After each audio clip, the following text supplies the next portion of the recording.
Que Dieu soit loué, glorifié, exalté. Nous aimons le Seigneur. Amen. Frère Nino, j'aimerais lire 2 versets bibliques. J'aimerais lire 2 versets bibliques. Dans le psaume 84.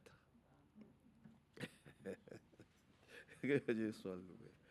Le Seigneur a mis ce matin tôt, le Seigneur a mis ce verset sur mon cœur. Alléluia. C'est dans le psaume 84, nous allons prendre les derniers. Et ça sera bon comme ça pour maintenant. On laisse là. Ah oui, nous avons la présentation de notre frère, de notre fils, de notre précieux ami. Il s'appelle Aaron. Nous avons le témoignage. Nous avons le témoignage. Nous sommes allés le voir, nous avons le témoignage. Oh, qu'est-ce qu'il est beau. Que Dieu le bénisse puissamment. Donc, à la fin de ce culte-là, nous allons le présenter, mais surtout nous allons le consacrer au Seigneur. C'est ça qui est important. Nous allons le consacrer au Seigneur. Que Dieu le bénisse déjà. Déjà, il est déjà béni. Nino, tu es déjà béni. Tu es déjà béni.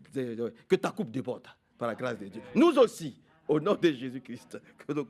C'est dans le psaume 84. Et puis, je vais laisser la place au frère Hervé, parce que vous savez que le temps est contre nous. Dans le psaume 84, on va lire à partir du verset 11. Tout est merveilleux. Hein? On peut commencer même à partir du verset 9. Seigneur Dieu de l'univers, entends ma prière. Frère Nino, que Dieu exauce toutes tes prières. Qu'il entende toutes tes prières. Qu'il les exauce. Hein, comme ça, quand tu vas prier pour nous, Dieu va nous... Je dis ici, Seigneur, Dieu de l'univers, entends ma prière. Écoute, Dieu d'Israël. Hein, c'est le Dieu d'Israël. Hein, vous êtes d'accord avec cela? Hein? Oh Dieu, regarde le roi, notre bouclier. C'est Dieu qui est notre bouclier. Hein. Comprenez ça comme ça. Oui. Accueille celui que tu as consacré. Amen. Amen. Que Dieu nous accueille, nous tous, par la grâce de Dieu. Amen. Maintenant vient la chose. Oui, un seul jour dans tes parvis ou dans les cours de ton temple vaut mieux que 1000 autres passés ailleurs. Amen. Vous êtes d'accord avec cela? Nous sommes d'accord avec cela. Une heure, une seule heure que nous passons au milieu avec lui ici, cela vaut mieux que 1000 autres passés dans quelques lieux luxueux que ce soit. Amen. Mais une heure, une seule heure, dans ses parvis, dans son temple. C'est-à-dire que la seule heure que nous allons passer ici par la grâce de Dieu, ça vaut mieux que 1000 autres heures que nous allons passer ailleurs. Que Dieu nous aide et que Dieu nous bénisse. Je crois que nous comprenons la chose. Oui, un seul jour dans les cours de ton temple ou dans tes parvis vaut mieux que 1000 autres passés ailleurs. Plutôt rester au seuil de ta maison, mon Dieu, que de vivre avec des gens sans foi ni loi. Lis dans ta version, frère. Lis fort.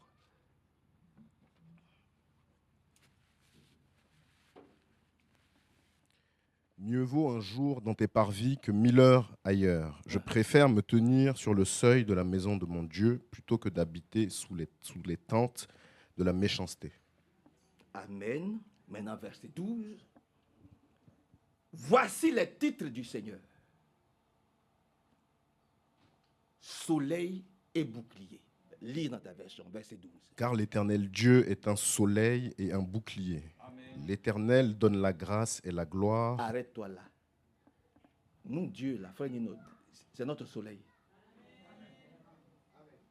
C'est le soleil qui chasse les ténèbres de nous. C'est les ténèbres qui nous purifient, qui nous lavent. C'est notre soleil. Voilà. Vous voyez comment le soleil brille là? Vous voyez comment le soleil chasse les ténèbres là? Asseyons-nous. Asseyons-nous. Vous voyez comment le soleil brille? C'est exactement comme ça que le Seigneur aussi chasse toutes ténèbres en nous. C'est lui notre soleil. Alléluia. Et reprends, frère. Car l'Éternel Dieu est un soleil et un bouclier. C'est lui aussi notre bouclier. Contre toute attaque de l'adversaire. C'est notre bouclier contre toute maladie, contre toute agression, contre toute souillure, contre toute malédiction. C'est lui notre bouclier. Hein? Contre toute sorcellerie, tout ce que vous pouvez imaginer, c'est lui qui est notre bouclier. Continue. L'Éternel donne la grâce et la gloire. Il ne refuse aucun bien à ceux qui marchent dans l'intégrité. Le Seigneur fait quoi? Vas-y. Il ne refuse aucun bien à ceux qui marchent dans l'intégrité. Ah bon? Ah bon? Le Seigneur ne refuse aucun bien.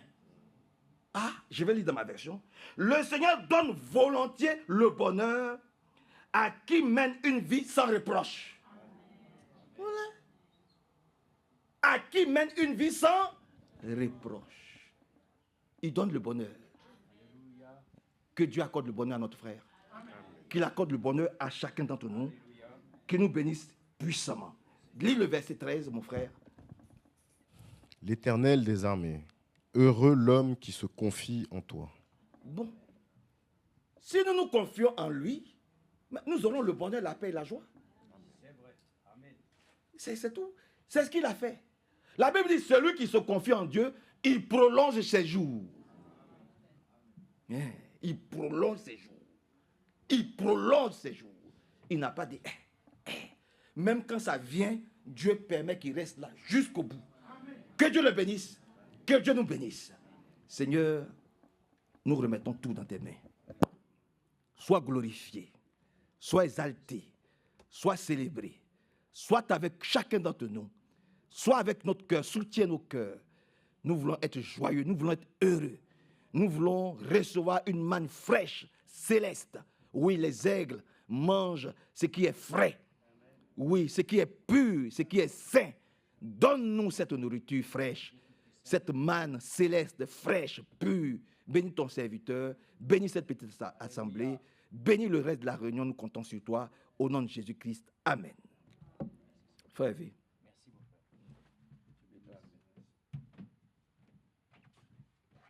Amen.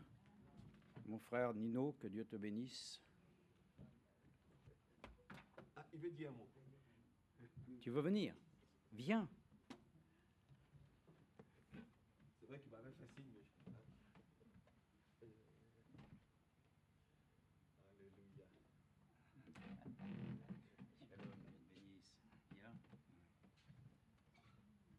Bon, c'est vrai, j'ai pas beaucoup l'habitude de parler devant tous. Mais je remercie le Seigneur déjà en premier pour toutes ces années qu'il m'a accordées, pour la santé que j'ai, pour toutes les fois où il est venu à mon aide. Amen. Et vraiment, je peux que lui rendre grâce aussi.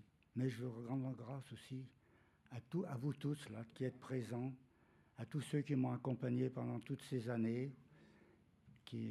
Bon, j'ai sûrement pas toujours été à la hauteur de ce qu'il aurait fallu, mais je vous aime beaucoup. J'ai eu beaucoup d'amitié pour chacun de vous. Hein. Vraiment, vraiment, vous me venez. Vous êtes à mes côtés. Vous êtes comme mes enfants. Et Aaron pourrait être mon arrière-petit-enfant. Exact. Et je le considère un peu comme cela aussi déjà. Merci de le bénir. Bénir les parents, bénir aussi les anciens comme Christiane, Evelyne, tous ceux-là qui ont été avec moi tout au long de ces années. Aussi Hervé, Manassé, bien sûr, et vous tous, quoi. Vraiment, bon, je vous remercie. Amen. Et que Dieu vous bénisse. Amen. Merci. Gloire et alléluia. Et gloire et alléluia. C'est pas fort, hein? Gloire et alléluia. Que tout soit pour Jésus. Oh, oh, gloire et alléluia.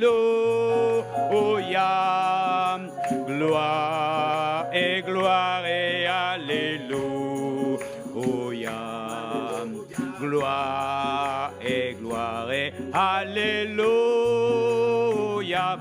Que tout soit pour Jésus. Amen. Amen. Donc, je disais, frère Nino, que Dieu te bénisse. Et j'ai pensé, dans les temps passés aussi, avec ceux qui nous ont, disons, devancés. Je pensais à tous nos bien-aimés, frère Gronemange, notre sœur Rose. Il y avait tellement déjà de frères et sœurs que nous avons connus il y a des années en arrière quand nous étions très jeunes. Et ces frères ont été, et ces sœurs, des témoignages pour que nous puissions nous-mêmes continuer à la suite. Bon, mais le point qui nous unit aujourd'hui, c'est que frère Nino, et puis moi et Manassé, on est toujours ensemble. Parce que Dieu a fait quelque chose sur lequel il veut l'achever dans une gloire. Amen. Par laquelle ainsi il nous unit sincèrement dans la foi. Et ce que nous avons ici est un témoignage à la gloire de Dieu. Amen. Parce que de toutes ces années, nous pouvons le dire, c'est lui qui nous a tenus ainsi fidèles pour que nous puissions tous nous trouver ce matin à honorer ainsi la vie du Seigneur Jésus-Christ dans notre frère. Amen. Ce n'est pas lui que nous honorons, c'est le Seigneur. Amen. Intérieurement, et il est honoré. C'est ça. Et nous sommes vraiment très heureux pour ça. J'ai pensé que, oui, mais peut-être qu'elles n'étaient pas au courant. J'aurais bien aimé que Huguette et Eliane soient là aussi. Alors ça aurait été pas mal, si, des témoignages de ce qui a été, voilà. Mais le Seigneur le permettra un jour. Pour l'instant, nous sommes reconnaissants à Dieu que nous soyons déjà tous présents ici pour écouter la parole de Dieu et pouvoir ainsi l'honorer de tout notre cœur. Merci au Seigneur pour notre frère Jérôme aussi. Et oui, il est resté dans son coin, mais il est heureux en fait. Il est là, il fait tout ça, mais il est heureux, il a eu tous ses examens. Les voies ainsi lui sont ouvertes pour pouvoir ainsi devenir pilote de ligne. Nous lui souhaitons la riche bénédiction et nous croyons que le Seigneur l'aidera aussi à pouvoir ainsi aller jusqu'au bout de ses études. Moi, je suis un peu toujours étonné de voir les capacités que Dieu donne à un homme. Parce que moi, c'était compliqué pour moi, en tout cas à l'école. Mais bon, pour ceux que le Seigneur a accordé sa grâce, je suis reconnaissant. Amen. Pour le travail. Bon, que Dieu soit remercié. Nous avons les salutations du frère aussi Hugues, qui est ainsi à Aubenas. Il est en vacances en Suisse et il a dit de saluer l'Église. Notre frère Bonny aussi. Notre frère aussi Patrick Huchet de Châteaudun aussi, que nous avions vu. Donc il a dit aussi de saluer l'Assemblée. Que Dieu bénisse tous ses frères et tous ses sœurs au nom de Jésus-Christ. Amen. Ce matin, j'aimerais prendre une écriture avec vous déjà. Peut-être que nous pouvons la prendre dans... Bon, il y en a plusieurs, mais on va prendre Jérémie 17, 17. Une écriture, et nous pouvons dire ce matin, Dieu soutient tout par sa parole. Il ne faut pas croire que nous pouvons ce matin nous tenir debout ou assis sans que Dieu soit notre aide. Il est notre soutien permanent. Et nous allons le voir, d'abord lui-même le dit, que tout a été fait par la parole et que c'est par la parole que Dieu soutient toutes choses. Alors donc si ce matin où quelqu'un veut dire que sa vie, il peut lui-même considérer qu'il peut marcher sans l'aide de Dieu, non seulement il se ment, mais il ment aussi à Dieu parce que Dieu ne dit pas la chose ainsi. Donc nous voulons remercier le Seigneur que déjà dans cette écriture de Jérémie chapitre 17, verset 17, donc nous la trouvons tous ensemble assez facilement, je pense. Après Ésaïe, Jérémie 17, 17. On ne se relève pas, même si je sais que dans votre cœur, vous avez du respect pour Dieu. On l'a déjà fait. Nous restons assis pour la lecture. Alors, Jérémie 17, 17. Verset 16 même. « Quant à moi, je n'ai pas refusé d'être berger à ta suite. Je n'ai pas souhaité ce jour de douleur, tu le sais. Ce qui sort de ma bouche est présent devant ta face. Ne sois pas pour moi une cause de tremblement, toi, mon refuge au jour du malheur. » Amen. Nous avons déjà une parole de consolation, une parole puissante par laquelle il nous dit qu'au jour du malheur. Bon, les croyants, pour eux, le Seigneur leur a promis du bonheur. Alors, qu'est-ce que nous parlons de malheur? Vous savez, avec le Seigneur, il n'y a rien qui ne puisse nous arriver que Dieu ne le sache. Alors, par la grâce de Dieu, il connaît les tenants, il connaît les aboutissants. Donc, il n'y a rien qui ne puisse arriver que nous puissions craindre. Donc, la crainte ne vient pas ainsi, je dirais, des choses que Dieu souhaite dans ton cœur, mais la crainte de l'Éternel, c'est une chose que le Seigneur souhaite, mais c'est d'abord la sagesse. La sagesse de Dieu vient d'abord que nous puissions craindre l'Éternel. Mais avoir peur, c'est autre chose. Donc, on ne va pas avoir peur ce matin de pouvoir ainsi considérer qu'il va nous arriver que des problèmes, que des histoires, que des malheurs. Non, le Seigneur a dit pour toi qu'il y aura ainsi des jours de bonheur. Le bonheur repose dans la confiance avec Dieu. Amen. Si tu es confiant que Dieu lui-même soutient tout par sa parole, tu n'auras pas de difficulté à te sentir porté par sa grâce. Amen. Il faut se sentir soutenu par sa grâce ce matin. Moi, je ne peux pas et tu ne peux pas marcher toi-même en ayant la conviction que tu vas t'en sortir tout seul. Ce n'est pas possible. Dieu doit être ton support et ton soutien. Et on va le voir d'ailleurs que toute l'Église elle-même repose sur un socle commun. Si on ne repose pas sur le socle commun qui est, comme nous le savons, l'Église elle-même est bâtie sur le fondement des apôtres. C'est ça qui nous fait reposer. Sinon, on va être comme dans du sable. On va pouvoir sombrer malheureusement. Donc, nous pouvons le dire ici dans Proverbe 14, 32. Proverbe 14, 32. Première chose, ainsi, le Seigneur n'a pas des pensées de malheur avec toi, mais des pensées de bonheur. C'est ce qu'il exprime. Il a des pensées vraiment bienveillantes à ton égard et à mon égard. Alors, si je pense que nous avons ainsi un Dieu qui nous donne d'avoir des pensées de bonheur, ça doit se développer aussi pour nous dans notre vie et que nous puissions avoir aussi des pensées de joie et de bonheur pour ainsi notre prochain. Dans ainsi Proverbe chapitre 14, et vous allez voir pourquoi on lit comme cela, parce qu'après on va aller dans l'Exode, mais d'abord dans le Proverbe 14, verset 32, il est dit ici, verset 30, « Un cœur calme est la vie du corps, mais la jalousie est la carie des os. Qui opprime l'indigent déshonore celui qui l'a fait. Mais qui a pitié du pauvre lui rend grâce. Le méchant est renversé par son malheur, mais le juste trouve un refuge même en sa mort. » Amen. Vous avez vu ça? Nous pensons bien sûr à notre bien-aimée sœur Christiane Durand, dont nous savons que demain à 10h nous pourrons faire un service, même s'il est court, mais lui rendre aussi les honneurs de ce qu'elle a aussi accepté Jésus-Christ dans sa vie. Et nous pouvons le dire ainsi que dans ces difficultés, ces douleurs des derniers temps, Dieu ne l'a pas abandonné, ça c'est sûr. Il lui a accordé la grâce, frères et sœurs, de pouvoir aussi maintenant être là, dans le repos près du Seigneur. Donc, ne nous inquiétons pas aussi pour cela. Le Seigneur l'avait dit dans Thessaloniciens, « Je ne veux pas que vous soyez dans l'ignorance au sujet de ceux qui nous ont devancés. » En fait, ils se reposent, ils dorment. Et Jésus a pu le dire, « Non, non, non, non, non, non, Lazare, il est mort. Non, il dort. » Voilà. Donc tous ceux qui étaient en Christ, qui ont vécu avec Jésus-Christ, dans cette espérance un jour de le voir de leurs propres yeux, lorsqu'ils quittent cette terre, ils sont dans le repos. Et ils se reposent. Mais les âmes qui n'ont pas donné leur vie à Christ sont dans le tourment. Mais donc déjà présentement, il est dit ici, mais le juste trouve un refuge même en sa mort. Un refuge. Vous savez, d'où me viendra le secours? De Dieu qui a créé les cieux et la terre. Donc c'est pour ça qu'on en revient à ça. S'il a créé les cieux et la terre et qu'il soutient tout par sa parole, ce matin, toute notre vie doit être soutenue par sa parole. Et sa parole, elle est vivante. Ce n'est pas la lettre, c'est l'esprit. Parce que la parole de Dieu, elle vivifie. Parce que l'esprit de Dieu est avec nous. Donc on va lire maintenant dans Exode, pour montrer donc déjà que le Seigneur lui-même a des pensées bienveillantes à notre égard, de ne pas considérer que nous sommes ainsi dans le déclin. L'Église n'est pas dans le déclin. Hein. Le monde est en son déclin. Mais l'Église du Dieu vivant, elle est en train de grandir. Elle prospère à tout égard.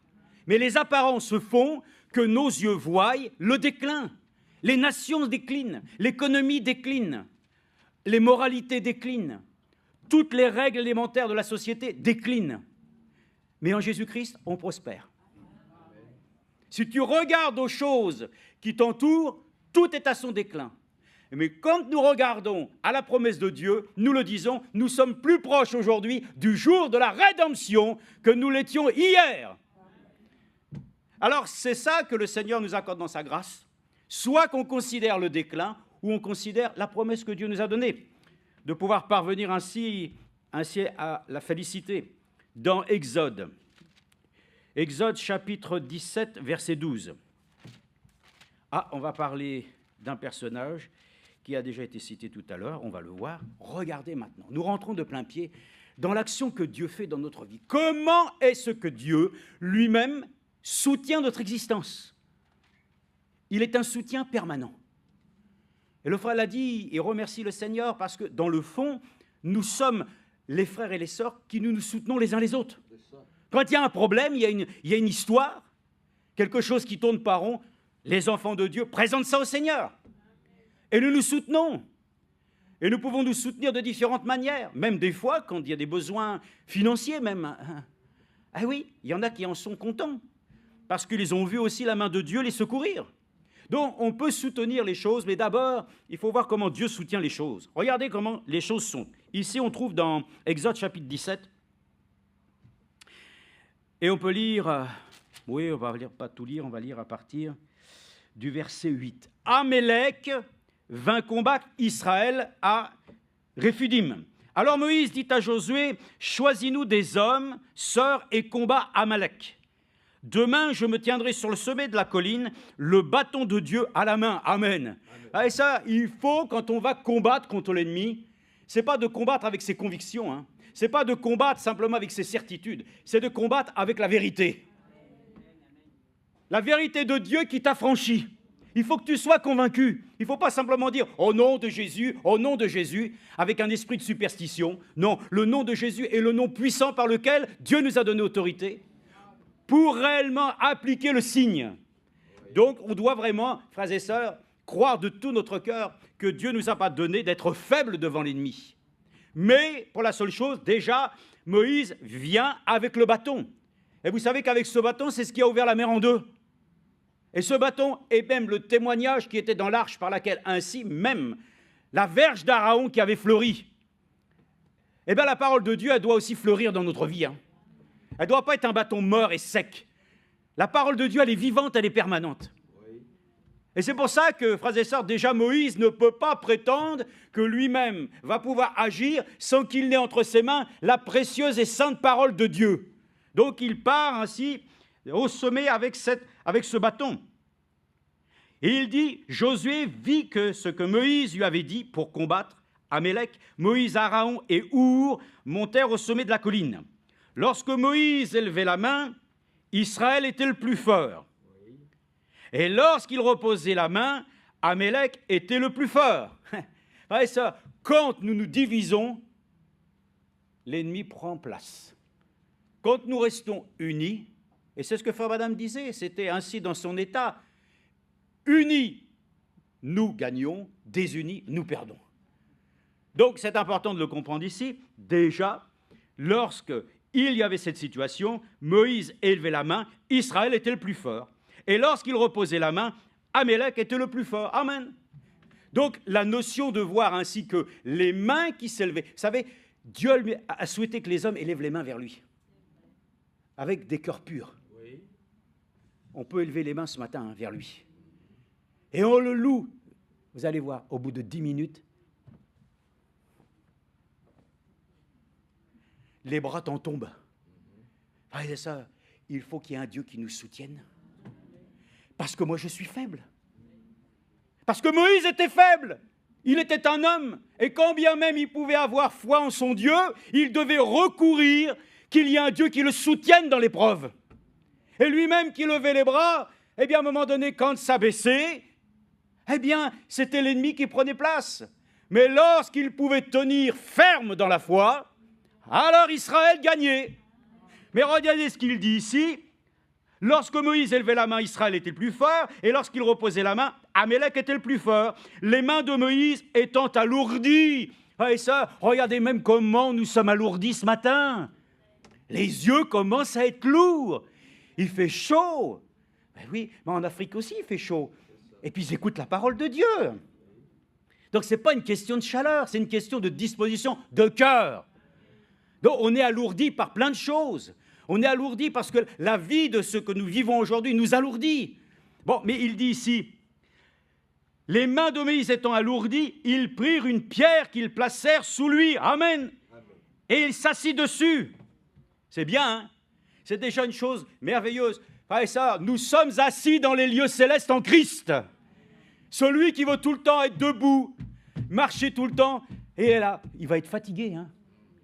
Il faut accepter aussi, frères et sœurs, de pouvoir aussi savoir se reposer. Il y a beaucoup de gens qui sont tout le temps prêts à vouloir faire plein de choses. Il faut accepter, frères et sœurs, parce que même quand je marche pour le Seigneur nous dit aussi que nous sommes assis dans les lieux célestes en Jésus-Christ et que nous pouvons pleinement encore une fois nous reposer sur le fait que même si je marche, Dieu peut m'accorder encore du renouvellement. Et il dit ici, les mains de Moïse étant alourdies, il prit une pierre, c'est une chose. Aaron et Our, tiens, Aaron, tiens, il était là déjà lui, c'est pas d'hier. Hein. Maintenant, il y en a un autre ici. Puisse-t-il continuer sur la lignée de ses pères.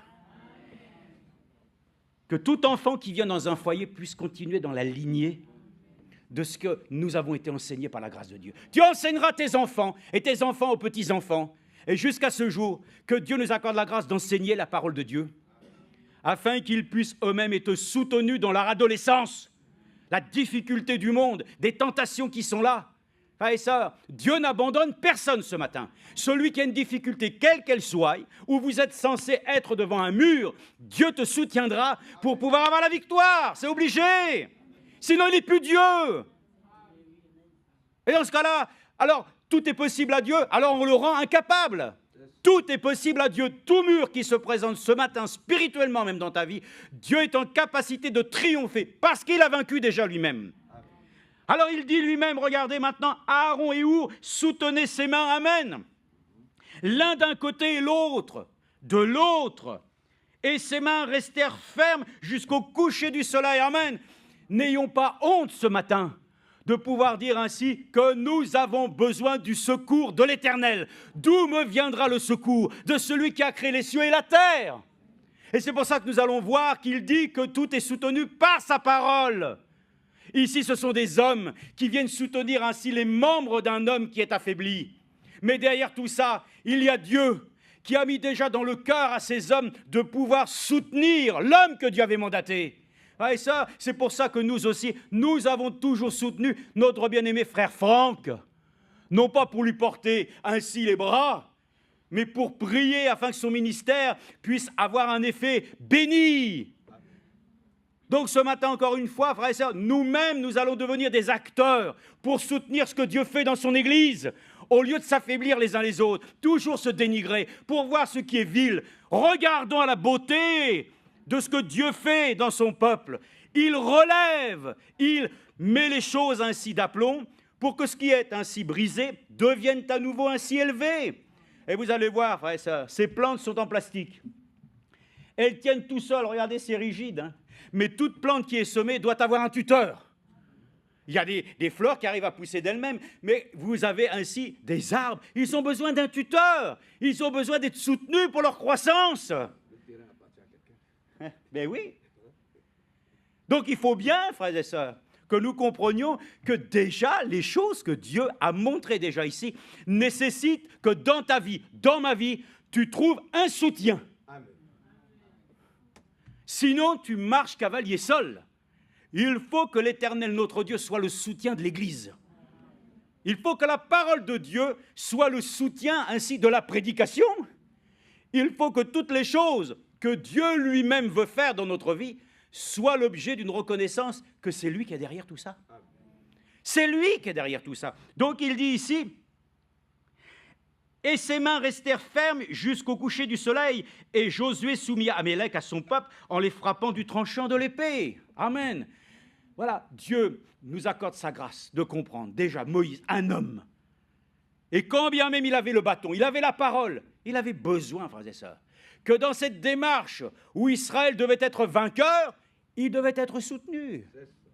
Il devait déjà ainsi compter, frères et sœurs, sur l'action de Dieu à travers ainsi ses frères. Donc, voyons maintenant une autre écriture, parce que maintenant, dans le Nouveau Testament, dans Colossiens, vous voyez une chose qui nous amène, nous, maintenant, dans la Nouvelle Alliance. Ça, c'est les choses de l'Ancienne Alliance. Je vous ai dit, on ne va pas soutenir simplement, maintenant, les mains et les bras d'un prédicateur. Non, non, non. Mais nous pouvons le soutenir, frères et sœurs, par nos prières ferventes. Il faut bien comprendre aujourd'hui que nous avons besoin que l'Église soit soutenue. Sinon, c'est foutu. Alors, soutenons-nous les uns les autres. Accordons-nous la grâce de nous supporter, de nous aimer avec nos faiblesses. Sinon, nous ne croyons plus alors dans l'œuvre de l'Esprit qui consiste à pouvoir changer et transformer nos vies à l'image de celui qui est parfait. Donc, remercions le Seigneur. Nous sommes là pour nous aider. Nous sommes là pour nous soutenir. Nous sommes là pour nous conseiller selon le conseil de Dieu. On n'est pas là pour se faire du mal, on n'est pas là pour dénigrer personne, on n'est pas là pour affliger personne, on n'est pas là pour ainsi mettre des situations sur lesquelles, voilà, c'est comme ça et ça ne bougera pas. Avec Dieu, tout est possible.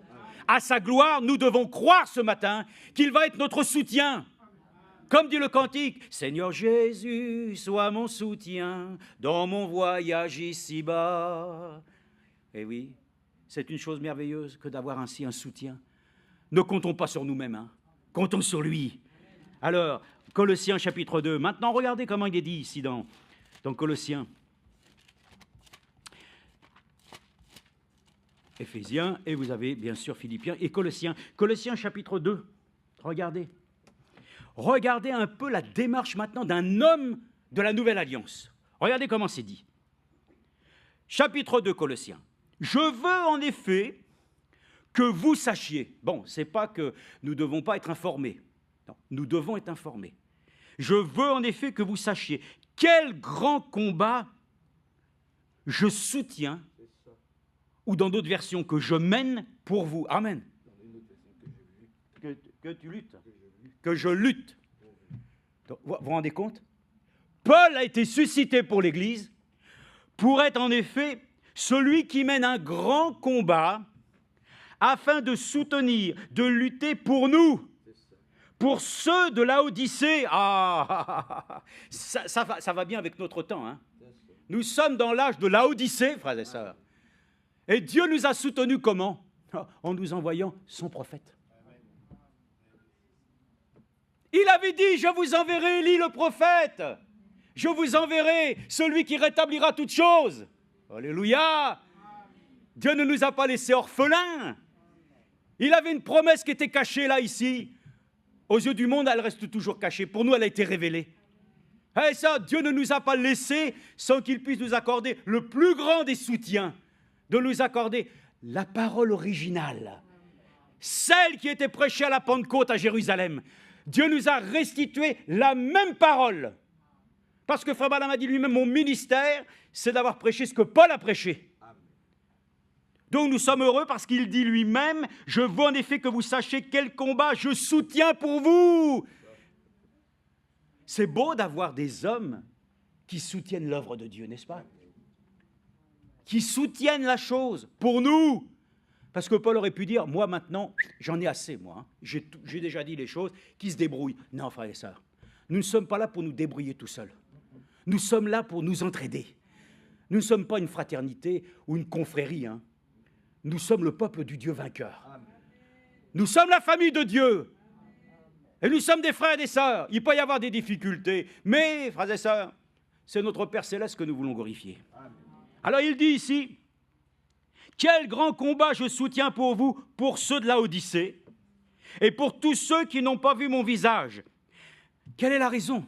Afin que leur cœur soit consolé. Alléluia. Lui-même, le Seigneur avait dit, je viens et j'annonce un grand jubilé. C'était ainsi dans ce qui est écrit dans Ésaïe 61, quand on lui a présenté le livre. Il n'est pas venu pour condamner, il est venu pour consoler. Le soutien du Seigneur ce matin, c'est pour consoler, ce n'est pas pour condamner. Si c'est pour condamner, c'est que nous sommes encore nous-mêmes sous la condamnation.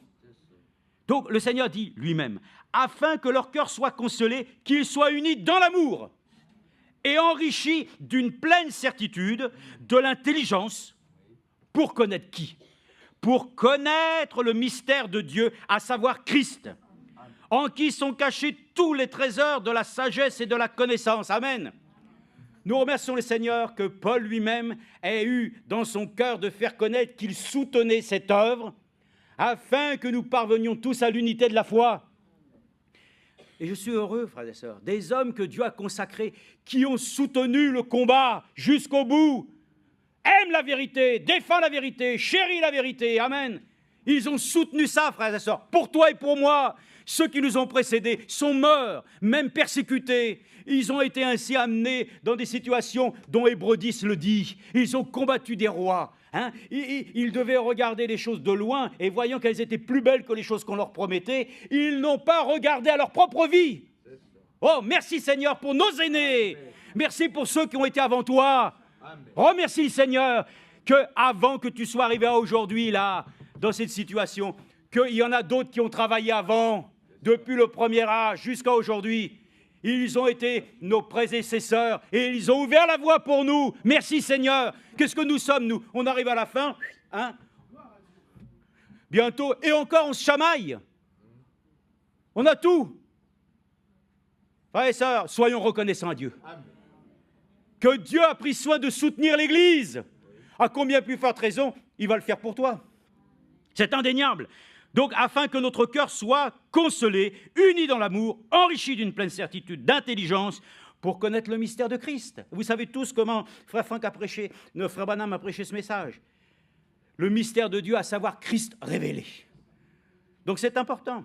Donc, nous sommes heureux de voir. Dans l'Ancienne Alliance, Dieu prenait soin que son serviteur Moïse puisse lui-même ainsi élever les mains, comme nous aussi. Mais moi, ce matin, je dis, Seigneur, si j'élève les mains vers toi, j'ai besoin de ton soutien. Parce que je suis encore très faible. Je m'affaiblis, vite fait. Je ne suis qu'encore un homme dans la chair. Mais avec toi, tout est possible. Car ainsi est Nacoré. Avec ainsi une mâchoire d'âne, 1000 Philistins sont tombés. Comment vous expliquez ça, vous? Vous l'avez vu, je le crois. Dieu te donne des capacités qui vont au-delà de tes propres capacités. Là où tu n'es pas capable de faire, Dieu te rend capable. Et je ne veux rien prouver, je ne veux rien montrer que je suis capable, j'en suis incapable. Mais Dieu est capable, c'est vrai, de laisser, même s'il le fallait, nos bras élevés vers lui, sans que nous sentions aucune fatigue. Il peut le faire, il a le contrôle de tout. Donc, ainsi même, dans la Nouvelle Alliance, Paul lui-même avait le souci de pouvoir le dire, de faire connaître qu'il soutenait pleinement, il luttait. Voilà pourquoi qu'alors nous comprenons que Paul a pu dire, voilà, il faut combattre le bon combat de la foi. Oui. Frères et sœurs, si vous soutenez des causes perdues, vous finirez avec les perdus. Je sais bien, on n'a pas envie de dire amen à ça, mais parce qu'on sait qu'on est confronté à des combats qui sont non voulus de Dieu et qui n'ont pas de place. Amen. Il faut lutter les choses qui sont justes. Amen. Soutenons ce qui est noble. Amen. Soutenons ce qui est saint. Amen. Soutenons. Et s'il y a des difficultés, comptons sur sa grâce. Il va nous soutenir. Amen. Il ne va pas nous abandonner. Amen. Seigneur, je suis dans le combat et puis, débrouille-toi. Non, ce n'est pas possible. Avec Dieu, il sera toujours mon soutien d'ici-bas. Dans ma vie, il ne peut pas m'abandonner. Et lui-même, il avait une promesse, je serai avec vous tous les jours. Tous les jours, je serai avec vous.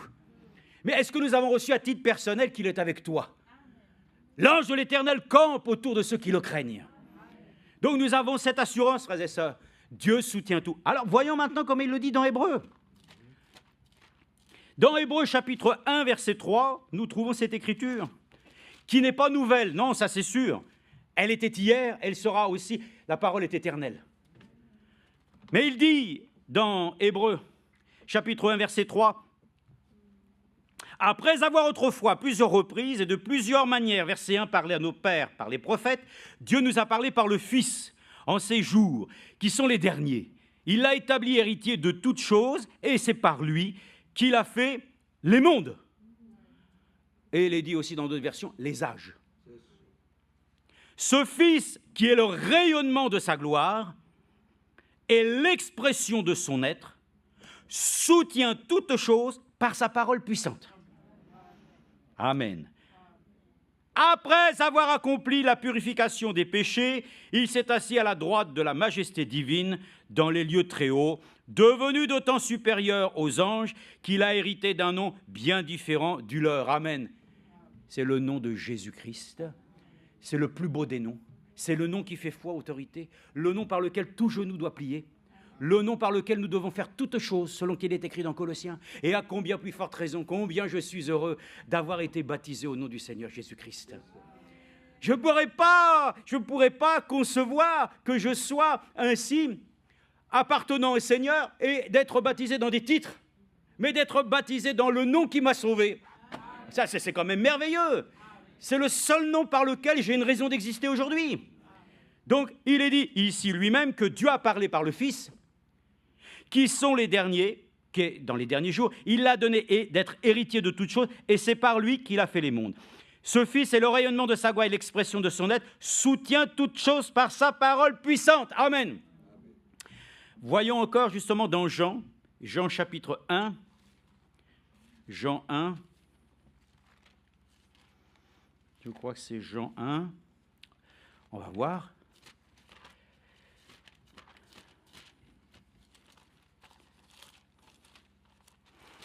Oui, dans Jean, de toute façon, vous trouvez aussi 1 Jean et Jean 1 qui traite aussi de la même chose.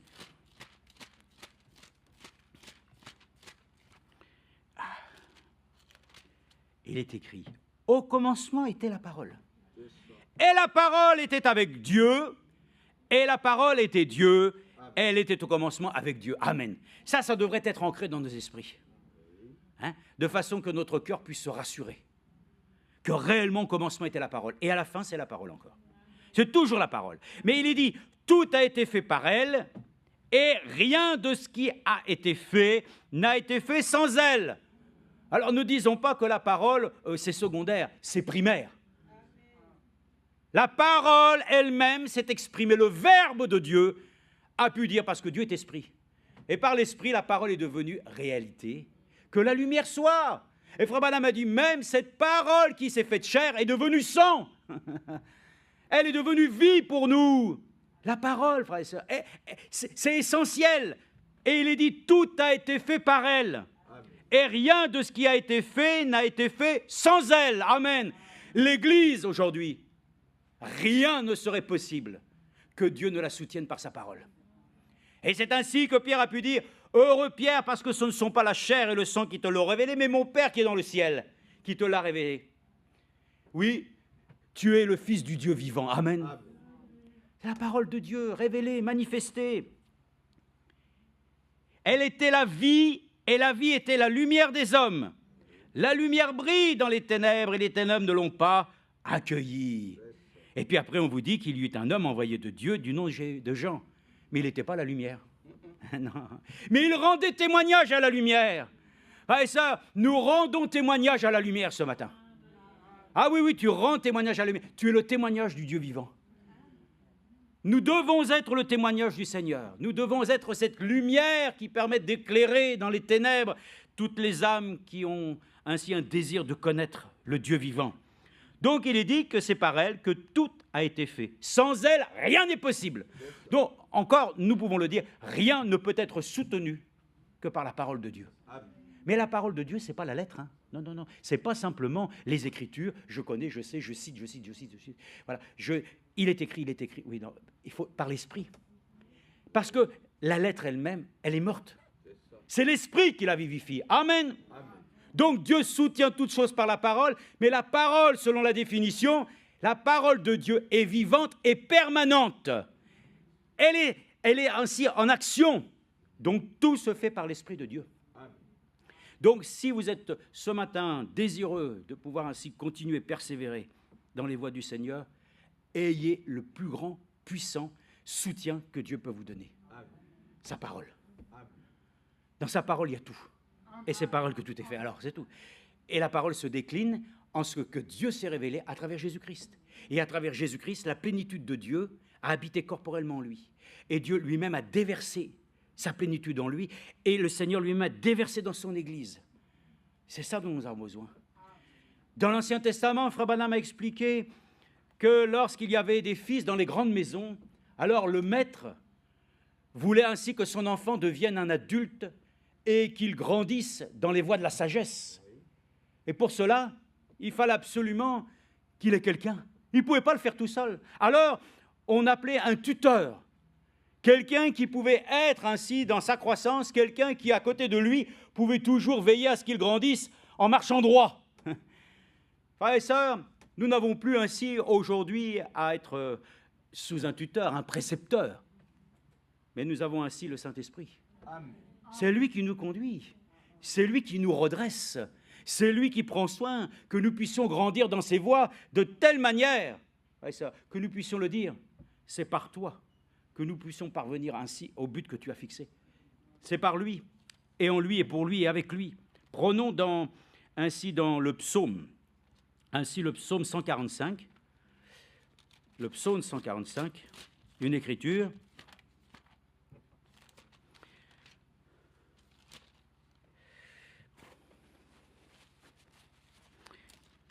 Alors, le psaume 145, verset 14. Écoutez, on va prendre à partir du verset 14. L'Éternel soutient tous ceux qui tombent. Ah, donc je peux tomber. Ah bah oui, heureusement que tu peux tomber. Il n'y en a qu'un qui ne peut pas tomber. C'est Dieu lui-même, n'est-ce pas? Mais il prend soin, frères et sœurs. Comme il a dit, il ne va pas briser le roseau qui penche. Il va le relever, le redresser. Alors il dit simplement que l'Éternel soutient tous ceux qui tombent. Tu es tombé? Il y a une promesse derrière. Pourquoi? Parce qu'il ne veut pas la mort du pécheur. Il ne veut pas que l'enfant de Dieu périsse. Il veut qu'il puisse triompher de toute adversité en ayant confiance en lui, mais en s'appuyant sur lui. Il faut s'appuyer ce matin sur la parole. Mais pas la lettre, s'il vous plaît. S'appuyer sur la parole de Dieu qui est esprit et vie. Et on va le voir comme nous le savons. Et j'aime cela quand il nous est dit, d'abord, premièrement, ce qui vient en premier n'est pas spirituel. Adam a été créé à l'image de Dieu et Adam lui-même était ainsi animé de l'Esprit de Dieu. Oui, c'est vrai. Mais il est écrit ensuite qu'il fallait que Jésus-Christ vienne et qu'il soit le second Adam, l'Esprit vivifiant. À savoir que Adam, lui-même, il était la ressemblance de Dieu. Mais moi, je suis heureux, frères et sœurs, parce que Dieu nous a fait habiter de son Esprit pour que nous devenions semblables à lui.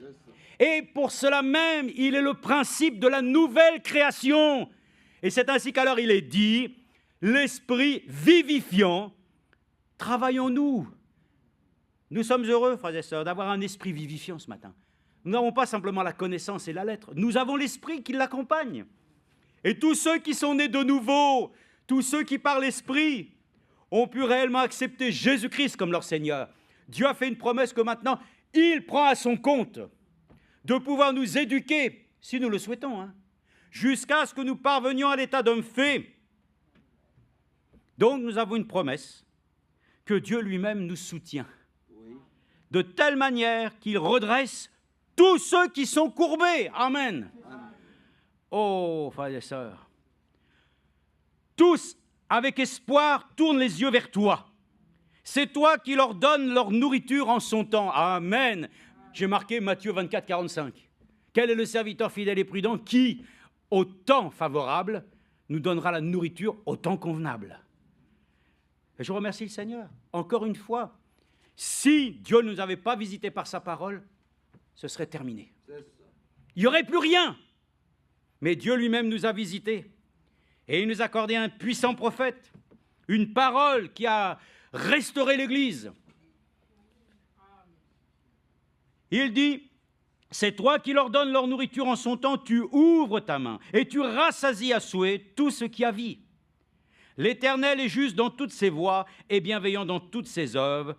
L'Éternel est près de tous ceux qui l'invoquent, avec vérité. Il réalise les souhaits de ceux qui le craignent.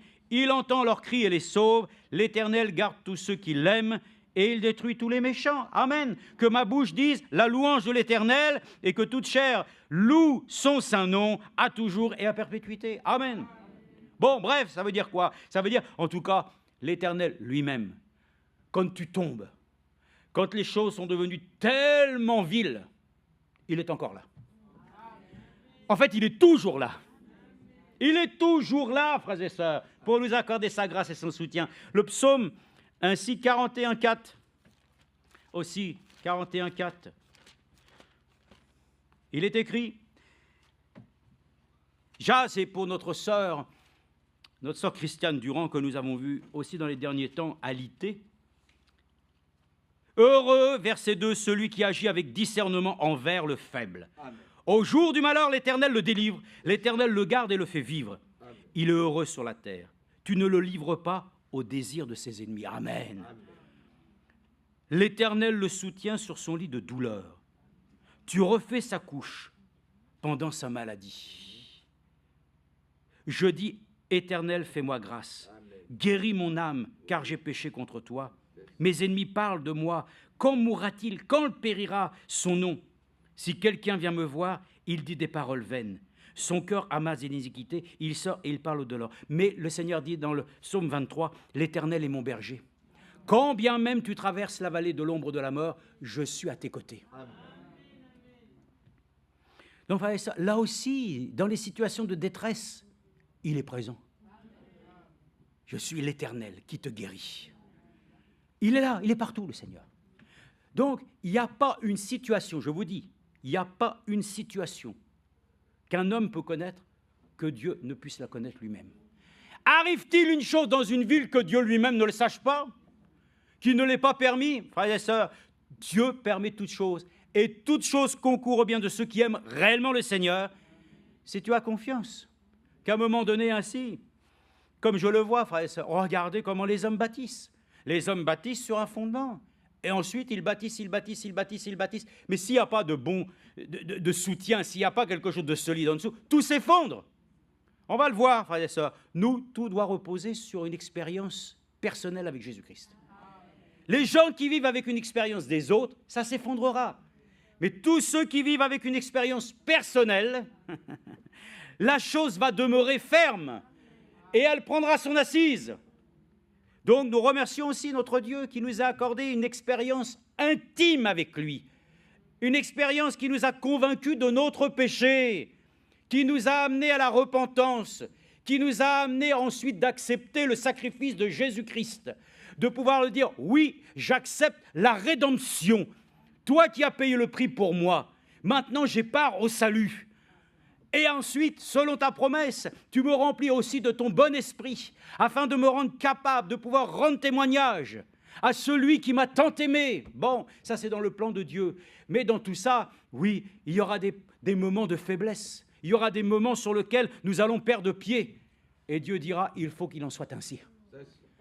Car ainsi, à travers cela, nous éprouvons sa miséricorde, sa compassion. Et là, comme nous l'avons lu dans Lamentation, non, ces compassions ne sont pas encore épuisées. Elles se renouvellent chaque matin. Là où il n'y a plus de force, Dieu est en capacité de pouvoir nous en accorder. Bon, alors, lisons maintenant encore dans Éphésiens chapitre 2, 20. Par ça, je vous ai dit, tout doit reposer sur la parole. Selon l'Écriture, voilà ce qu'il est dit ici dans Éphésiens. Dans Éphésiens chapitre 2, verset 20.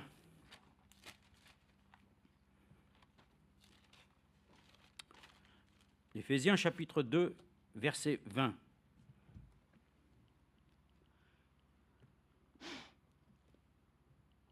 Verset 17, il est venu annoncer comme une bonne nouvelle la paix à vous qui étiez loin et la paix à ceux qui étaient proches. Car par lui, nous avons les uns et les autres accès auprès du Père dans un même esprit. Amen. Ainsi donc, vous n'êtes plus des étrangers, ni des gens de passage, mais vous êtes des concitoyens, des saints, membres de la famille de Dieu. J'ai marqué ici dans une autre traduction, intégrés à sa construction. Vous êtes édifiés, écoutez bien, vous êtes édifiés sur le fondement des apôtres et des prophètes. Jésus-Christ, lui-même, étant la pierre angulaire. Ceux qui ont rejeté la pierre angulaire se sont fracassés dessus. Mais cette même pierre angulaire devra devenir bientôt la pierre de fête, celle qui va coiffer l'édifice. Frères et sœurs, quand on parle que notre vie aujourd'hui a un sens, c'est si elle repose sur un socle commun. Voilà. Notre vie doit reposer sur le fondement, un fondement solide par lequel nous avons accepté que le Seigneur nous a pardonné nos péchés, que notre vie repose sur le sacrifice du Seigneur. Tant qu'il n'y a pas ça réellement d'inclus dans le cœur d'une personne, sa vie sera toujours une vie errante, une vie sur laquelle il n'y a pas de stabilité. Mais un enfant de Dieu dit « Oh, combien je te remercie que toute mon existence repose sur le fondement C'est ça qui me soutient, quoi qu'il advienne quand le diable voudra te condamner. Il ne pourra rien. Comme le frère l'a rappelé hier, Romains 8:1, il n'y a plus de condamnation pour ceux qui sont en Jésus-Christ. Je suis soutenu par l'œuvre de la croix, elle me porte. Voilà pourquoi que quand tout semble devenir ainsi cendre, Dieu est encore capable de souffler sur les braises et de ranimer le feu de nos vies, parce que tout repose sur le fondement. C'est solide, frères et sœurs. Et l'Église elle-même repose sur ce fondement. Donc c'est ça qui est important. La chose dont j'ai besoin, je m'appuie sur quelque chose de solide. Loin du rocher, tout est danger. Le fou a bâti sa maison sur le sable, mais le sage a bâti sa maison sur le roc. Est-ce que nos vies reposent sur le roc? Le rocher qui a été frappé pour nous, déjà qui était dans l'Ancienne Alliance, que Moïse a frappé, comme il est écrit avec Paul qui nous l'explique, c'était déjà Jésus-Christ frappé pour nous. Donc nous devons faire reposer nos vies réellement sur le rocher de salut, scandale pour les autres, mais rocher de salut pour nous. Nos vies doivent reposer sur la parole de Dieu, solide. Ce n'est pas des illusions, pas des choses. C'est pour ça que les enfants de Dieu marchent aujourd'hui peut-être, disant qu'ils ont la révélation. Mais il faut que cette révélation repose toujours sur le fondement de sa parole. Voilà pourquoi le ministère de Frère Franck a été toujours « ramenons les choses au fondement biblique ». Sinon, on part dans toutes sortes de directions et automatiquement, de nombreuses directions, de nombreuses églises, de nombreuses pensées et de toutes ces choses qui divisent. Mais nous sommes heureux parce qu'il est écrit ici que vous êtes édifiés sur le fondement des apôtres. Amen. Amen. Verset 21. En lui, tout l'édifice bien coordonné s'élève. Amen. Si on ne peut pas s'élever sinon. Hein. Les enfants de Dieu qui ne grandissent pas, c'est parce qu'ils n'ont pas fait reposer avec confiance leur vie sur une œuvre accomplie pour eux. Ils pensent qu'il faut qu'ils fassent quelque chose. Ils pensent qu'ils doivent s'améliorer eux-mêmes. Plus tu vas essayer de t'améliorer, rien n'arrivera. Mais si tu le laisses faire dans ta vie, il y aura des changements. Vous savez, le problème que nous avons, nous regardons aux choses visibles, mais Dieu, il regarde au cœur. Quand Dieu a appelé quelqu'un qu'il connaît, eh bien Dieu qui regarde son cœur, il sait de quoi il en retourne. Mais toi, tu vois la personne, et moi, je suis là, et un jour, je me lève, et puis c'est lundi, et puis toute la journée, j'ai fait une tête comme ça. Et puis j'ai ronchonné. Celui que tu vas rencontrer, que tu vas voir, à la fin de la journée, il a établi un bilan. Hein. Il a dit, cette personne-là, c'est certainement pas un chrétien, triste. Voilà, il ronchonne et tout. Mais pourtant, Dieu lui-même, il te voit toujours comme ton enfant. Parce qu'il voit dans le cœur. Il sait que ce jour-là, tu n'étais pas le disposé. Ce jour-là, tu as été ainsi en contradiction avec toi-même. Tu n'as pas su remettre les choses dans le Seigneur. Alors tu as manifesté ta vieille nature. Et l'autre, il pense que lui, c'est fini. Lui, de toute façon, il ne vaut rien. De toute façon, il n'est pas bon. Mais est-ce que tu penses que Dieu lui-même, si tu regardais de cette manière, qu'il trouverait quelque chose de bon en toi? Il trouve ainsi sa parole en nous. Tout repose sur lui, le fondement. Ne regardons plus aux choses visibles. Attendons-nous à lui. Attendons-nous sur le fait que tout est possible à celui qui croit. Moi, je le crois, l'Église telle qu'elle est aujourd'hui. Si vous regardez ça, vous dites, mais comment c'est possible qu'elle soit enlevée? Mais elle le sera. Elle le sera. Et nous en sommes là. Vraiment, pourquoi? Parce que Dieu a mis dans notre cœur un désir de nous abandonner maintenant, de ne plus faire obstacle, frères et sœurs, à ce que l'Église soit manifestée dans la puissance de la vérité de Dieu. Donc c'est fini ça, de combattre sur des choses qui ne nous mènent nulle part, nous lui faisons confiance. Ainsi donc il dit, en lui tout l'édifice bien coordonné s'élève pour être un temple, saint dans le Seigneur. Et nous-mêmes, nous le savons, nous sommes le temple du Saint-Esprit. C'est nous la maison de Dieu. Dans le temps, il fallait une grande maison bâtie, voilà. Et il fallait que la gloire de Dieu vienne dans le temple. Les hommes étaient là, oui, c'était puissant. Maintenant, il n'y a plus besoin d'ériger un temple. Nous sommes le temple du Saint-Esprit. Dieu lui-même est venu habiter dans nos vies. Et nous sommes heureux qu'il dise ainsi, en lui, vous aussi, vous êtes édifiés ensemble pour être une habitation de Dieu en esprit. Amen. Vous allez voir pourquoi il est dit ensemble, parce qu'on va amener les choses tranquillement pour terminer, pour vous montrer que il y a une chose que Dieu veut faire, c'est qu'il veut soutenir les choses par sa parole. Mais comme nous devenons aussi les fils et les filles de la parole, il veut que nous aussi, nous puissions aussi soutenir les choses de Dieu de la bonne manière. il faut que nous puissions être utilisés de Dieu, afin que ce que Dieu lui-même fait dans son Église, nous le soutenions. Le temps, frères et sœurs, n'est pas de nous désunir, mais au contraire de nous unir avec foi à ce que Dieu veut manifester. Un corps, le corps de Jésus-Christ bientôt va être manifesté. Il faut nous y préparer, de nous aider. Il semble qu'il y a peut-être des personnes qui traînent. Ben, il faut les appeler. Hein. Il faut faire tout pour qu'elles puissent revenir.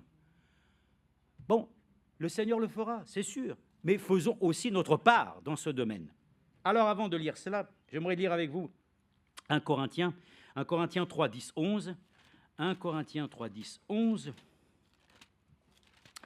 1 Corinthiens 3, 10, 11. Vous savez, il y a beaucoup de versets, tout ça. Attendez, tout à l'heure, quand il va y avoir la table, il va y avoir plein de choses. Vous n'êtes pas obligé de tout manger. Vous mangez ce qui vous... D'accord. Ce matin, vous n'êtes pas obligé de tout manger. Mais mangez pas simplement ce qui vous plaît. Mangez aussi ce que Dieu veut vous donner pour que votre âme se réjouisse. Il est dit ici, donc, 1 Corinthiens 3, à partir du verset 6. J'ai planté, Apollos a arrosé, mais Dieu a fait croître. Amen. C'est ça qui est important, hein? C'est que Dieu fasse croître.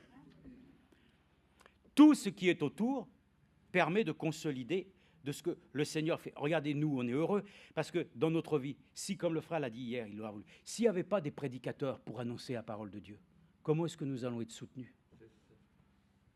Dieu a envoyé ces prédicateurs afin qu'ils annoncent la parole de Dieu.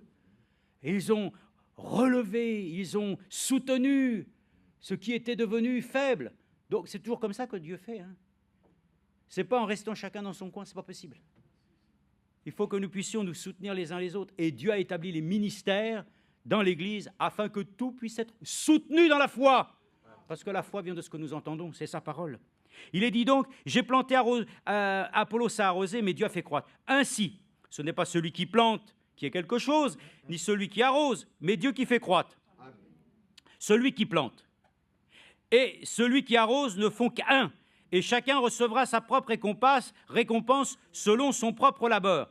Car nous sommes ouvriers avec Dieu. Vous êtes le champ de Dieu, l'édifice de Dieu. Selon la grâce de Dieu qui m'a été donnée comme un sage architecte, j'ai posé le fondement et un autre bâtit dessus, mais que chacun prenne garde à la manière dont il bâtit dessus. Car personne ne peut poser un autre fondement que celui qui a été posé, savoir Jésus-Christ.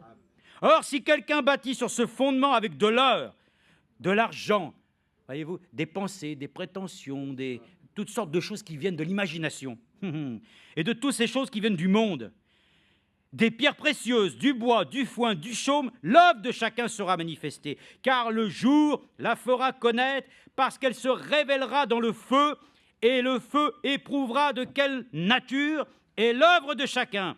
Si l'œuvre bâtie par quelqu'un sur le fondement subsiste, il recevra une récompense. Amen. Et il dit, oh là là, si cette œuvre vient de Dieu, ne prends pas le risque de lutter contre ça. Si ça vient des hommes, ça va finir tout seul. Mais si ça vient de Dieu, tu ne pourras rien. Si réellement nos vies appartiennent à Dieu, personne ne pourra nous empêcher d'accéder à voir le Seigneur un jour bientôt dans sa gloire. Donc, si l'œuvre de quelqu'un est consumée, il en subira la perte. Pour lui, il sera sauvé, mais comme au travers du feu. Ne savez-vous pas que vous êtes le temple de Dieu et que l'Esprit de Dieu habite en vous? Si quelqu'un détruit le temple de Dieu, Dieu le détruira, car le temple de Dieu est saint et c'est ce que vous êtes. Amen. Donc, nous remercions le Seigneur que nous-mêmes travaillons ainsi sur ce fondement. Voyez-vous, d'être reposé sur le fondement, ce n'est pas ainsi de rester tranquille à rien faire. Sur ce fondement, on doit travailler. L'œuvre que Dieu fait, et c'est ce que nous voyons à travers les âges, vraiment aussi aujourd'hui, nous devons soutenir ce que Dieu est en train de pouvoir faire aujourd'hui. Il est en train d'achever. Et il faut faire tout pour soutenir quoi? Soutenir ses enfants, afin qu'ils parviennent, frères et sœurs, tous, dans la promesse que Dieu a faite. Il faut nous aider, hein. Avec le temps, les choses sont devenues compliquées, et puis tout. Frères et sœurs, moi je ne m'occupe pas de ça, moi. Je ne veux plus m'occuper de ça. Je veux m'occuper de ce que Dieu lui a dit qu'il allait manifester. Donc nous allons faire tout pour que ce qui est faible devienne fort. Tout ce qui est insatisfaisant devienne satisfaisant. Que tout ce qui est compliqué devienne simple. que tout ce qui est malade devienne guéri, que tout ce qui est tordu devienne redressé. Et on va continuer comme ça. C'est ça, frères et sœurs, la chose que Dieu souhaite aujourd'hui. Donc faisons tout, aidons-nous les uns les autres, afin que nous puissions rendre un bon témoignage à notre Dieu et que nous parvenions ainsi à pouvoir être tous enlevés. Donc Éphésiens 4,16 aussi dit cette chose. Éphésiens 4,16. Donc nous travaillons avec crainte et tremblement à notre salut. On ne regarde pas simplement les choses de ce qui se fait. Non. Nous voulons être rendus participants de la nature divine. Et pour cela, nous voulons être rendus participants du travail qui se fait dans son Église, selon l'ordre divin. Ne restons pas ainsi sans être nous-mêmes un acteur dans l'Église du Dieu vivant. Il est dit ici, dans Éphésiens, oui, chapitre 4, verset 16. On peut lire à partir verset 13, c'est ce que je vous ai dit ici. Lui, il a établi les apôtres, les prophètes, les évangélistes, les pasteurs, les docteurs pour le perfectionnement des saints. Cela en vue de l'œuvre du service et de l'édification du corps de Christ. Amen. Si vous trouvez un autre principe ou une autre chose que Dieu a établie, je ne vais pas vous dire de me la montrer, je vous laisse la suivre. Moi, nous suivons ce que Dieu a dit, qu'il a donné les ministères afin que nous puissions être dans le perfectionnement des saints en vue de l'œuvre du service et de l'édification du corps de Christ, jusqu'à ce que nous soyons tous parvenus à l'unité de la foi, de la connaissance du Fils de Dieu, à l'état d'homme fait. Amen. Bon, après je continue pour aller, verset 16, de lui, le corps tout entier, écoutez bien, de lui, le corps tout entier, bien ordonné et cohérent, grâce à toutes les jointures qui le soutiennent fortement. Amen. Tire son accroissement dans la mesure qui convient à chaque partie et s'édifie lui-même dans l'amour. Amen. Tous les membres du corps doivent être soutenus les uns les autres. C'est quoi? Vous savez ce qu'il y a? Les muscles, les nerfs. Mais c'est ce qui tient tout l'ensemble. Hein. Vous avez une colonne vertébrale, vous avez un... Oui, mais Dieu y a mis de la chair. Et Dieu a fait qu'il a donné des muscles, il a donné ainsi des tendons, il a donné toutes ces choses pour que tout se tienne. Et ça, le temps est venu que le corps de Christ soit uni comme il n'a jamais été, afin que tous les membres puissent s'unir les uns aux autres et que nous puissions trouver maintenant de la joie à nous dire, ben oui, nous sommes heureux parce que nous avions besoin les uns des autres. Nous avons besoin les uns des autres. On ne peut pas, frères et sœurs, continuer à penser que nous pouvons marcher désunis. Ce n'est pas possible. Ce n'est plus possible. Le corps de Christ doit être présenté avec toutes ses ramifications. Amen. Personne n'est inutile aujourd'hui. Hein. Tout le monde est utile. Tout le monde doit être présent à l'appel de la trompette. Tous les enfants de Dieu doivent être prêts à être manifestés. C'est important de voir cela. Donc notre présence dans l'Église est importante. Je viens quand je veux, moi. De toute façon, oui, mais c'est l'Assemblée, mais je fais comme je veux. C'est ça que Dieu veut. Le Seigneur veut que nous soutenions les choses sérieusement, avec amour, avec probité.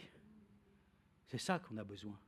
Qu'aujourd'hui, dans ces derniers temps, il faut redoubler de courage. Il va falloir que nous rechoisissions nos priorités. Il va falloir que nous redéfinissions les choses qui sont essentielles. Est-ce qu'il y a des choses plus importantes d'abord que le royaume des cieux? Non. Est-ce qu'il y a une chose plus importante que de préparer l'avènement du Seigneur? Non. Est-ce qu'il y a une chose plus sérieuse que de se préparer pour l'enlèvement? Non. Et on va le faire comment? On va le faire ensemble. Et Dieu va soutenir cela, parce qu'il a dit lui-même qu'il se présenterait une église épouse sans tache ni rien de semblable. Dieu nous soutient, et il soutient tout par sa parole. Et par sa parole, chacun d'entre nous est réellement sur un socle commun, mais il faut que nous puissions maintenant soutenir l'œuvre de Dieu aussi, dans ce qu'aujourd'hui Dieu appelle, c'est vrai, son église épouse. Il faut qu'on s'en sente concerné de travailler pour lui. Alors, je vais vous dire une chose, on a besoin d'être soutenus les uns les autres. N'allez pas croire que nous n'avons pas besoin d'être soutenus. Nous avons tous besoin de l'aide de Dieu. Et dans les choses spirituelles, Dieu a établi des choses spirituelles. Un langage spirituel pour des choses spirituelles. Et si nous avons besoin, frères et sœurs, c'est dans le Seigneur qu'on peut trouver un appui.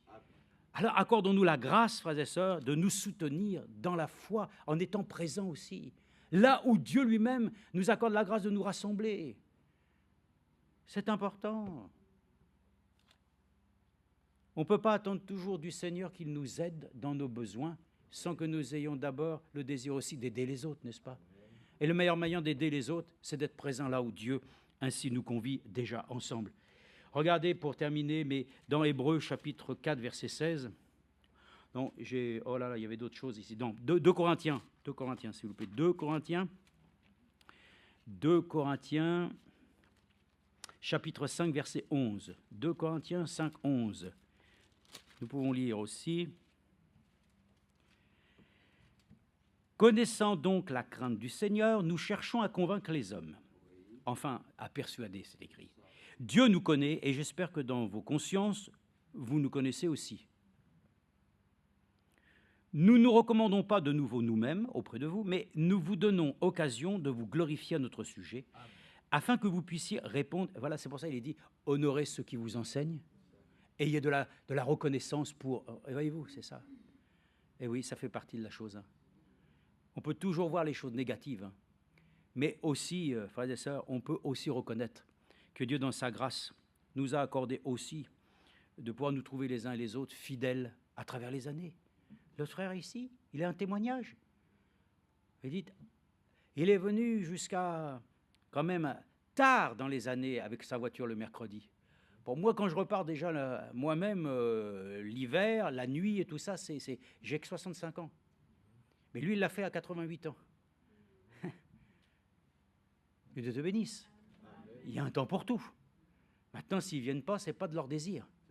Mais quand vous voyez qu'il y a des gens qui sont jeunes, qui peuvent venir, qui ne viennent pas, alors qu'ils n'ont même pas la voiture à prendre, mais simplement le métro, oh, quelle dévotion pour Dieu. Hein. Quel encouragement pour nous. Oh, c'est très encourageant. Hein. Soyons conscients, frères et sœurs, de ce que nous avons maintenant décidé de faire pour ces derniers temps. Et il est dit ici, en effet, si nous sommes hors de sens, c'est pour Dieu, et si nous sommes de bon sens, c'est pour vous. Car l'amour du Christ nous étreint. Amen. Nous étreint, nous qui avons discerné ceci. Un seul est mort pour tous, donc tous sont morts. Il est mort pour tous, afin que les vivants ne vivent plus pour eux-mêmes, mais pour celui qui est mort et ressuscité pour eux. Ainsi, dès maintenant, nous ne connaissons personne selon la chair, mais si nous avons connu Christ selon la chair, maintenant, nous ne le connaissons plus de cette manière. Si quelqu'un est en Christ, il est une nouvelle créature. Les choses anciennes sont passées. Voici, toutes choses sont devenues nouvelles. Et tout cela vient de Dieu, qui nous a réconciliés avec lui par Christ et qui nous a donné le service de la réconciliation. Car Dieu était en Christ et réconciliant. Là, nous prêchons encore l'Évangile, hein, parce que nous savons qu'il y a des âmes qui ne sont pas encore réconciliées avec Dieu. Et nous les invitons et nous leur disons, nous vous en supplions, soyez réconciliés avec Dieu ce matin. Amen. Ne vous laissez pas tromper. Ne vivez pas en dehors de ce que Dieu a accordé aux hommes comme plan de salut. Faites reposer. Dieu sera toujours votre aide, votre soutien, c'est vrai. Mais ne comptons pas sur le soutien des hommes. Comptons sur le soutien de Dieu. Parce que c'est ça le piège. Le diable dira, mais tu peux t'en sortir tout seul. Non. Quoi qu'il advienne, le Seigneur sera toujours mon secours et mon aide. Et donc c'était Hébreux, voilà, 4,16, je voulais dire, Hébreux 4,16. Hébreux 4,16.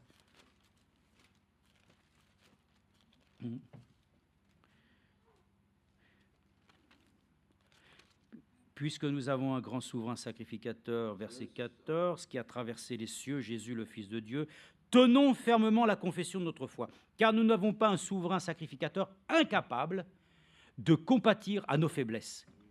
Mais il a été tenté comme nous à tout égard, sans commettre de péché. Approchons-nous donc avec assurance du trône de la grâce, afin d'obtenir miséricorde et de trouver grâce en vue d'un secours opportun. Amen. Il est opportun aujourd'hui de pouvoir ainsi venir à lui et de pouvoir encore avoir ainsi un désir dans notre cœur, qu'il soit notre aide, notre secours, que nous ne puissions pas être dire en capacité, je vais m'en sortir moi-même. Non, frères et sœurs, il faut que Dieu soit notre soutien et notre aide de chaque jour. Il faut faire tout reposer sur sa fidélité. Parce qu'à un moment donné, on s'appuie sur ses acquis, on s'appuie sur ses connaissances, on s'appuie sur ses certitudes et on périt. Reposons, que aujourd'hui, ça soit même un jour nouveau, sur lequel on peut dire, Seigneur, je renouvelle mes connaissances avec toi. Avec le temps, les choses qui m'ont donné des certitudes, où c'est comme ça et c'est pas autrement, avec lui, ça doit être différent. Donc, reposons les choses vraiment avec foi. Oui, le temps est là. Ésaïe chapitre 41, verset 13, il est dit ici, le foi nous a fait lire donc le passage du psaume, on aurait pu même le lire tout entier, c'était aussi puissant, car je suis... Ah oui, écoutez bien.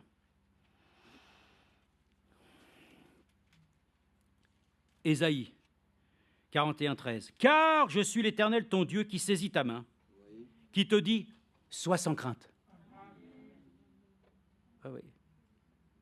Il y a des gens qui ont peur, des gens qui sont soucieux des choses de la vie. Le Seigneur le dit.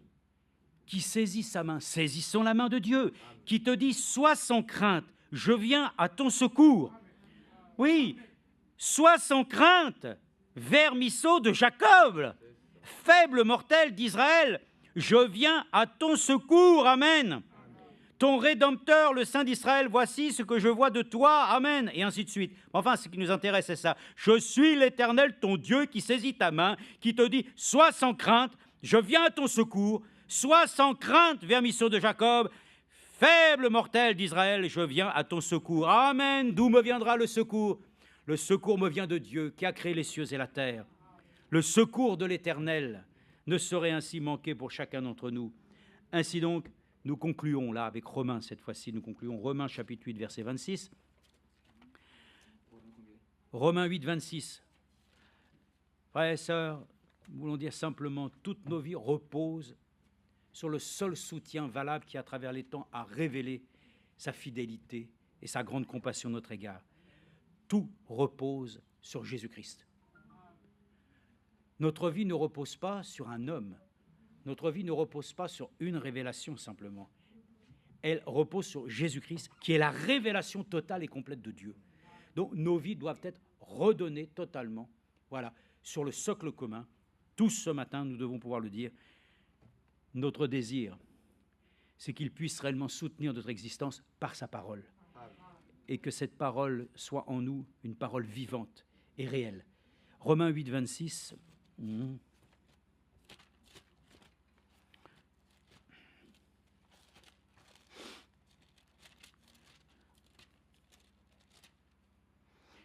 De même aussi l'Esprit vient au secours de notre faiblesse. Amen. Oh, gloire à Dieu. Voyez-vous, la parole de Dieu n'est pas simplement une lettre, elle est esprit. Et c'est l'Esprit qui vient à notre aide ce matin. L'Esprit de Dieu a dit qu'il nous conduirait dans toute la vérité. Il va nous convaincre. Oh, frère, aide-moi par ton Saint-Esprit. Pas que je sois aidé par les choses que je m'attribue venant de Dieu, qui n'ont pas été éprouvées, de la chose sur laquelle tu peux le dire, c'est ainsi dit le Seigneur. Nous devons avoir cette assurance que les choses qui nous aident dans notre vie viennent réellement de Dieu et de son esprit.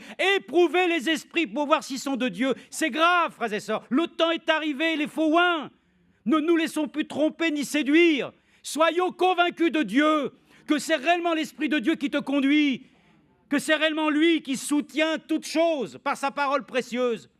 Ayons vraiment ainsi la pensée. De même aussi l'Esprit vient au secours de notre faiblesse, car nous ne savons pas ce qu'il convient de demander dans nos prières. Mais l'Esprit lui-même intercède par des soupirs inexprimables. Et celui qui sonde les cœurs connaît quelle est l'intention de l'Esprit. C'est selon Dieu qu'il intercède en faveur des saints. Nous savons du reste que toute chose coopère au bien de ceux qui aiment Dieu, de ceux qui sont appelés selon ses desseins. Amen. Amen. Et comme il est écrit aussi, je crois, dans Hébreux 13, 6, en tout cas, nous pouvons le dire avec certitude, le Seigneur, il est notre aide. Amen. Il est notre aide de chaque jour. Frères et sœurs, nous remercions le Seigneur. Dieu soutient toutes choses par sa parole. Nos vies sont soutenues parce qu'il nous accorde la grâce, nous-mêmes, d'aimer sa parole, d'avoir ainsi un absolu, c'est d'accomplir sa volonté, et que l'Esprit de Dieu nous aide à pouvoir ainsi croire en lui, que tout est possible à lui.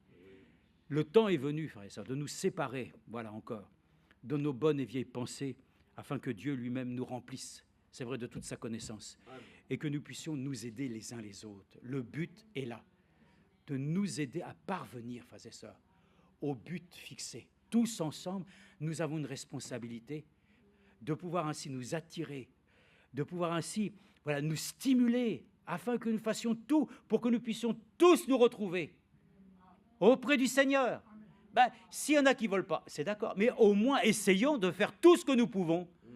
Parce que beaucoup ont été désillusionnés, beaucoup sont, et chacun est un peu éparpillé parce que, chacun a été, il y a des déconvenus. Mais voilà, ça, nous devons tous nous réjouir. Dieu a souhaité que les enfants de Dieu se rassemblent ensemble afin qu'ils forment un peuple qui, devant lui, l'honneur et le glorifie et le sert.